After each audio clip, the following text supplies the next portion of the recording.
The welcome light feature activates the lights in the refrigerator compartment to reveal what's inside as you approach the fridge. The feature must be activated before it is used. From the 3-button interface in the refrigerator compartment, navigate to Settings and press OK.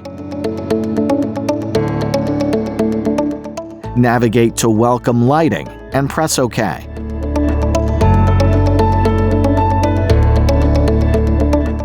Finally, navigate to On and press OK. You will get a message confirming the setting.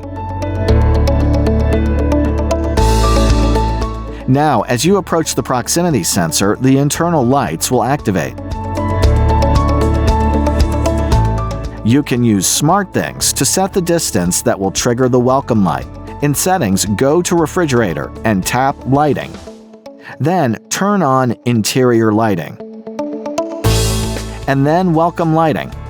Tap Distance and change to Near, Middle, or Far.